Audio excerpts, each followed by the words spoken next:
Apa sesungguhnya karma itu? Karma adalah suatu bentuk tanggung jawab atas kehidupan seseorang yang harus kalian selesaikan. Harus diselesaikan. Kalau nggak selesai, kita akan terjebak oleh hidup mati secara berulang terus menerus. Di mana hari pembalasan itu? Kan tadi, di mana hari pembalasan itu? Sudah dijawab kan? Di sini, saat ini, sekarang. Semua reaksi yang sedang kita dapat itu akibat aksi yang kita buat. Semua akibat yang kita dapat akibat dari sebab yang kita timbulkan. Dan kita sekarang sudah merasakannya kan? Bagus nggak kalau dicicil dari sekarang pembalasan ini? Bagus nggak? Bagus banget, itu cinta kasih Allah. Daripada ditumpuk nanti, ya repot bayarnya. Satu ketamakan, ya itu satu ketamakan. Itu perhatikan itu. Yang kedua apa? Yang kedua adalah kekeliruan, dan yang ketiga adalah kebencian. Itu tiga pilar itu, tiga pilar. Tiga pilar yang menyebabkan manusia terjebak di alam ketidakabadian. Terjebak dalam konsep siklus hidup mati. Tiga itu.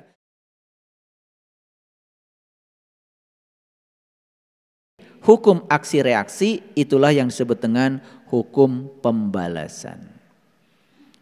Ini saya sedang meluruskan pemahaman, karena begitu cerita hari pembalasan, seakan-akan pembalasan itu diakumulasi, nanti katanya kemudian kita dibakar oleh api yang menyala-nyala dalam neraka, begitu? Tidak. Karena pembalasan itu harus setimpal. Kalau Anda mencubit di dunia kepada orang, Anda harus dicubit orang di dunia. Biar sakitnya sama. Ngerti? Anda menipu orang di dunia pada saat masih hidup, rasa sakit yang Anda timbulkan pada orang yang Anda tipu harus dirasakan Anda di dunia juga.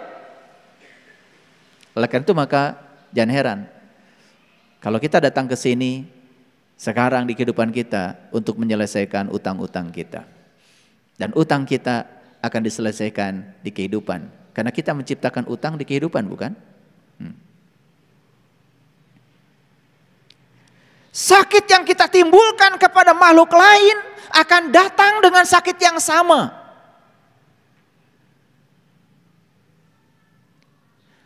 Anda memotong ayam, kira-kira ayam sakit gak? Pernah tanya gak sama ayam? Pernah tanya gak? Gak perlu tanya, belajar merasa sebelum terasa.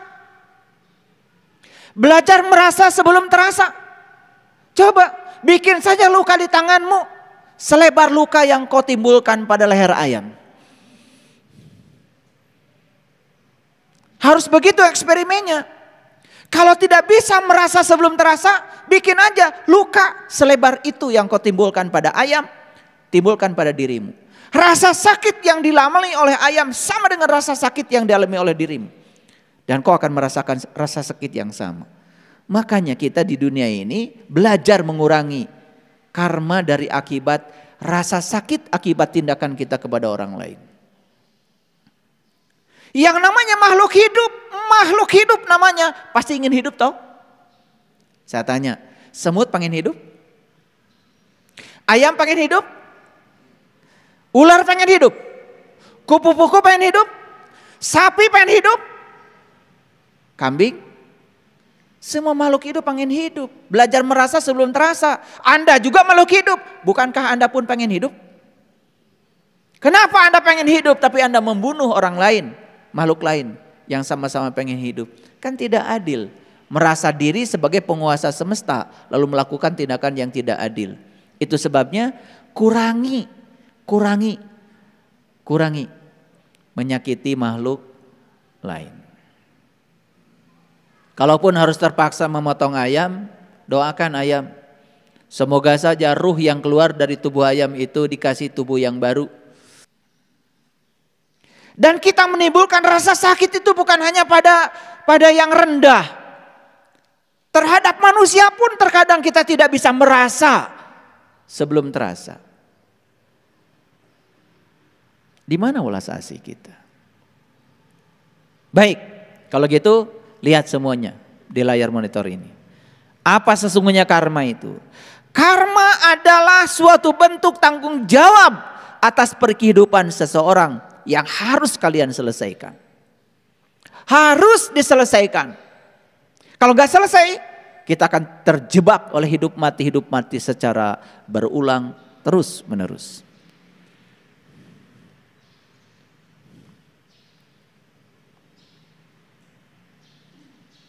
Ulangi, apa karma? Suatu bentuk tanggung jawab. Kata kuncinya gak usah dibahas semua, dihafalkan repot nanti jadi pusing. Tanggung jawab aja. Jadi tanggung jawab itu berarti apa? Semua kehidupanku hari ini yang sedang aku jalani adalah tanggung jawabku. Aku yang harus menjamunya, aku yang harus menerimanya dengan penuh tanggung jawab. Karena apa? Itu adalah buah dari karmaku sendiri. Udah siap belum? Siap belum? Yes. Kalau seperti itu sudut pandang kita, tidak ada yang akan kita tolak dalam hidup. Begitu sudah tidak menolak lagi, penerimaan kita terhadap kehidupan menjadi luas dan lebar. Saksikan saya, surga mulai mengalir dalam diri kita. Karena semua neraka yang kita ciptakan dalam kehidupan ini berasal dari penolakan. Begitu kita menerima semuanya, itulah yang disebut dengan pasrah total kepada kehidupan. Itu yang disebut dengan muslim. La tamutunna illa wa antum muslimun. Jangan kamu mati kecuali kamu sudah bisa menerima semua hal apa adanya. Itulah syarat mati. Makanya saya sering berulang kali mengatakan bahwa kesadaran terakhir seseorang mati akan menjadi kesadaran awal saat dia terlahir kembali. Hati-hati itu, mati dalam penuh kebencian nanti kamu juga lahir menjadi orang yang penuh kebencian. Kan jangan heran lihat anak-anak kecil, ya lahir ke dunia dari kecil aja sudah penuh dengan kebencian. Ada tuh anak dari kecil aja sudah membenci, betul nggak? Banyak penolakan. Begitu ada yang tidak dia suka dia marah. Dia itu kan sudah dibawa ya. Bahkan menurut riset neuroscience tidak bisa dibantah lagi bahwa sel tubuh kita menyimpan DNA. Dalam satu DNA tubuh kita terdapat 3 miliar data yang harus kita selesaikan. Dalam satu DNA saja.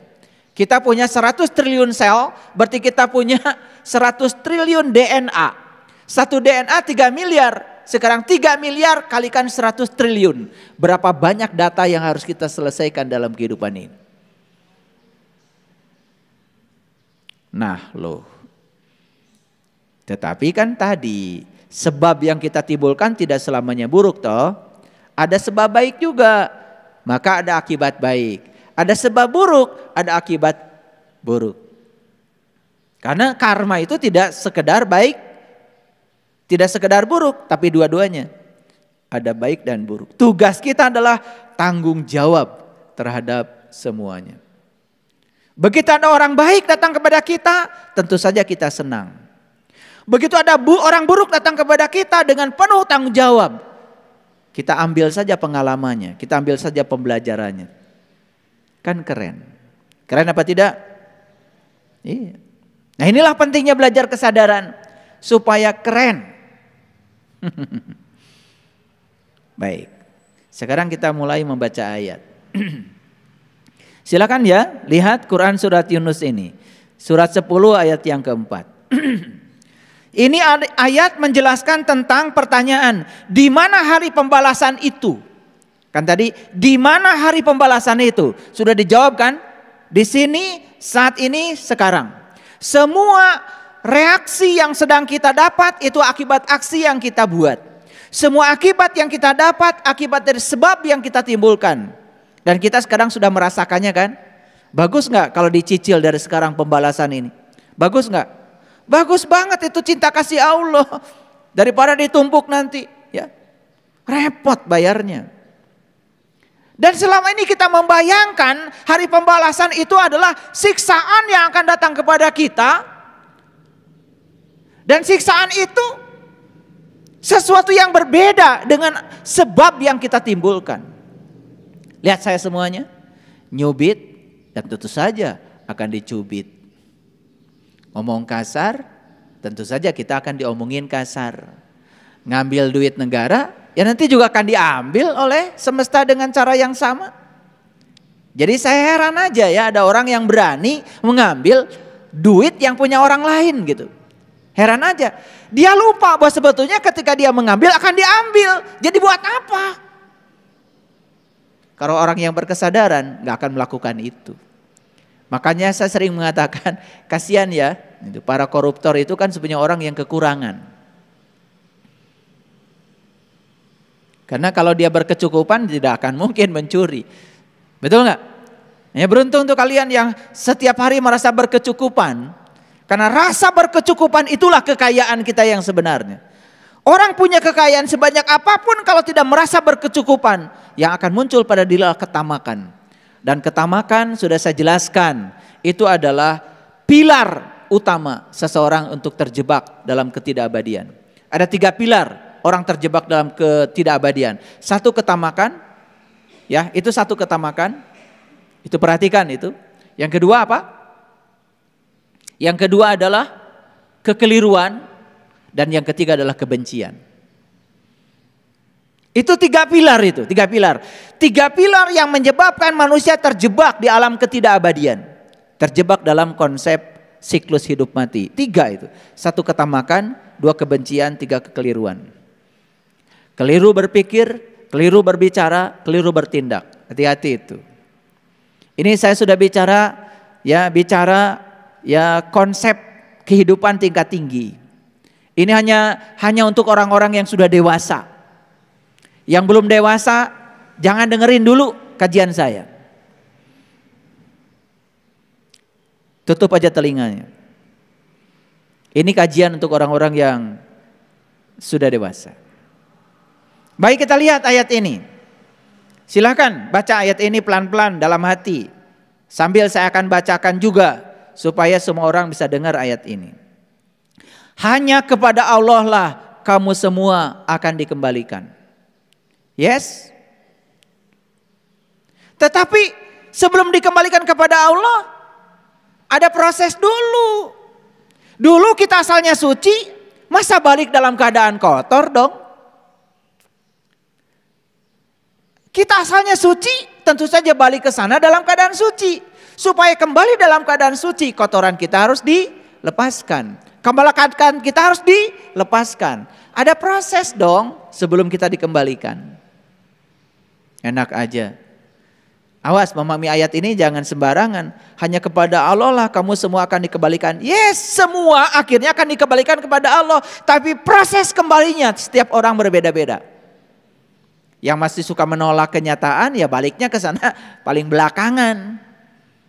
Tapi yang siap menerima semua kenyataan sepahit apapun, duluan tuh. Secepat kilat kembalinya ke sana. Karena apa? Dia bertanggung jawab. Yang menolak itu kan sebetulnya pengecut. Yang tidak bertanggung jawab terhadap semua sebab yang dia ciptakan. Begitu akibatnya datang dia tidak bertanggung jawab. Itu pengecut. Dan pengecut di semesta ini jumlahnya banyak. Gak usah pakai persen ya, banyak. Atau pakai U deh, banyak.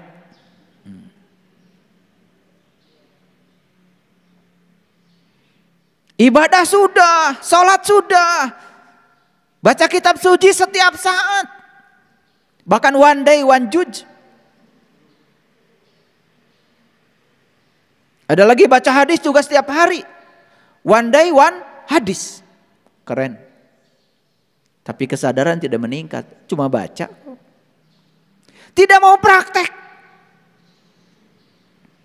Makanya dalam pelatihan sholat khusyuk kemarin saya tanya, mau minum kopi atau mau bicara? Saya mau minum kopi. Mau gitu atau minum kopi? Minum kopi katanya, yes. Berarti kalau mau minum kopi berhenti ngomong saya mau minum kopi. Ini wajah tu wajah lilladzi fataras samawati wal ardh. Aku hadapkan wajah batinku kepada Zat yang telah menciptakan langit dan bumi. Itu ngomong. Prakteknya kapan? Kapan kau menghadapkan wajahmu kepada Zat yang telah menciptakan langit dan bumi? Makanya saya tanya, ingin baca kalimat itu atau ingin merasakan kalimat itu? Nah, semua ingin merasakan, baru pada nangis. Begitu saya suruh, udah jangan ngomong kalimat itu, rasakan aja kalimat itu. Baru pada nangis. Karena selama ini kita cuman, saya mau minum kopi. Tapi rasanya sudah minum kopi, padahal baru mau. Allahu Akbar kabiro, walhamdulillahi katsiro, wa subhanallahi bukratan wa asila. Maha besar Allah dengan segala keagungannya. Segala puja hanya milik Allah sebanyak-banyaknya. Walhamdulillahi katsira wa subhanallahi bukratan wa asila. Sucikanlah Allah pagi dan petang. Mau ngomong aja? Atau mau benar-benar merasakan bagaimana menyucikan Allah pagi dan petang? Praktekkan dong. Kita selama ini cuma jadi pembaca saja. Makanya banyak yang senang jadi pengamat. Betul nggak? Iya. Pengamat agama, tapi tidak melaksanakan agama. Pengamat spiritual, tetapi tidak berspiritual. Betul nggak? Aneh. Pengamat sepak bola, nendang sekali aja langsung rubuh. Tapi kalau ngomentari orang, luar biasa. Coba digocek dulu. Pasti masuk.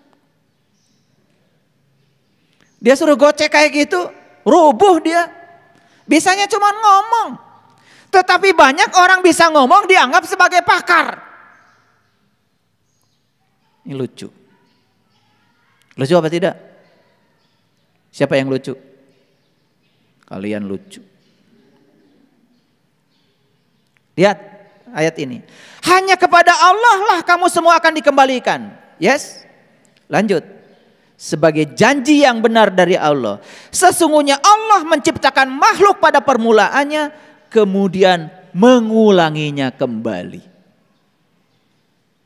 Jadi Allah tuh bilang, Dia menciptakan makhluk pada permulaannya, kemudian akan mengulanginya kembali. Untuk apa diulangi lagi penciptaan itu? Agar Dia memberi pembalasan kepada orang-orang itu. Jadi diulangi lagi penciptanya untuk ngasih pembalasan. Pembalasan baik tentu saja. Ya, sebab baik akan dapat balasan baik. Sebab buruk akan dapat balasan buruk. Jadi semua, kalau kalian sekarang kok pergi kemana saja, saya kok banyak yang nyapa, orang senang pada saya, bahkan nyuguhin, itu karma baikmu. Karena mungkin di kehidupan yang sebelumnya juga kau senang menjamu orang. Kok saya kemana-mana sampai perut lapar gak ada yang mendulikan saya. Sampai roboh di pinggir jalan kelaparan gak ada yang peduli pada saya. Lu juga dulu begitu. Setimpal. Gak usah merengek-rengek. Kok orang gak cinta sama saya? Emang kamu punya cinta gitu? Bagaimana orang yang tidak punya cinta merengek-rengek ingin dicintai? Bahkan dia merengek-rengek sama orang yang gak punya cinta juga. Ini saya kasih tahu nih pada semuanya. Kalau orang benci sama kita, jangan paksa dia mencintai kita. Karena dia tuh gak punya yang harus diberikan pada kita. Cintanya sendiri gak punya, dia punyanya benci kok. Itu yang bisa dia berikan. Nah kita ini sering aneh. Merengek-rengek cinta sama orang yang jelas-jelas gak punya cinta. Yang tolol ya kita yang merengek-rengek. Udah jelas dia tuh pembenci, minta supaya mencintai kita. Kan tolol yang mintanya. Itu sama saja dengan kita merengek-rengek minta sumbangan sama orang yang boro-boro nyumbang. Makan saja gak punya, yang tolol yang minta. Kalau disebutkan tolol kan mungkin baru kesel sama saya. Terus apalagi bahasa selain tolol. Itu udah paling halus itu. Karena di atas itu ada lagi yang lebih kasar. Tapi saya gak tega ngucapinnya. Tolol itu udah halus. Itu bahasa paling halus saya pilih ini untuk ini. Karena di atas ini ada lagi. Kalian pasti tahu, tapi saya gak berani ngucapinnya. Bayangkan ya, kita minta sumbangan, minta diberi kepada orang-orang yang jelas-jelas dia tidak bisa memberi. Kita kemudian memaksanya. Itu yang kita lakukan selama ini. Kita merengek-rengek minta dicintai sama orang-orang yang jelas dia tidak punya cinta. Ngerti maksud saya? Jadi kalau dia itu memang pembenci, yang jangan diminta tolong dong, jangan benci sama saya. Tolong dong, perhatian sama saya. Itu yang tolol tuh yang mintanya. Dia punya yang bisa diberikan cuman benci aja, karena dia punyanya benci kok. Paham? Lihat saya semuanya, hanya orang yang sudah tidak mengalami defisit cinta yang bisa mencintai. Siapa itu? Mereka yang sudah bisa mengakses sang sumber cinta yang ada dalam dirinya. Makanya kalau orang sudah kenal jati dirinya, dapat dipastikan ulas asihnya luar biasa. Dan orang yang belum kenal jati dirinya, dapat dipastikan kebenciannya juga luar biasa. Jangan paksa mereka untuk menjadi ulas asih, gak akan bisa. Ayo tangkap dulu kalimat ini. Untuk apa dikembalikan lagi? Untuk apa? Untuk menerima pembalasan. Makanya saya kasih cetak tebal itu hurufnya. Nah, kebetulan yang diceritakan di ayat ini adalah orang yang beriman dan mengerjakan amal soleh. Tentu saja orang ini akan mendapatkan pembalasan dari iman dan amal solehnya dengan adil. Ayat ini kalau diekstrapolasi juga sama.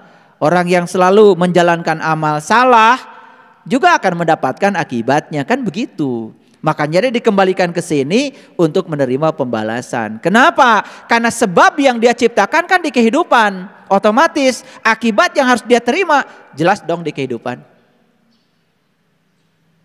Paham? Ini kalau sudah gini nih, kalian kemudian masih melakukan tindakan buruk, itu udah keterlaluan. Keterlaluan lah kalau saya udah ngomong begini masih saja menciptakan sebab buruk, itu udah kebangetan itu. Ini cinta kasih saya, makanya hari ini dibongkar ayat-ayatnya supaya ngerti ya. Ini ada dasarnya nih ya. Oke, lanjutkan. Dan untuk orang-orang yang tertutup, nah ini kan ini sedang dibicarakan dua pembalasan itu. Satu buat orang yang beriman dan beramal soleh. Berarti orang yang beriman orang yang sudah terbuka. Ciri orang yang beriman itu dia sudah bisa menerima apapun yang terjadi apa adanya tanpa ada penolakan. Jadi orang beriman itu dalam bahasa kajian kita hari ini, orang yang sudah bertanggung jawab terhadap segala kehidupan yang datang pada dirinya karena dia sadar itu adalah dia yang mengundangnya. Itu orang beriman.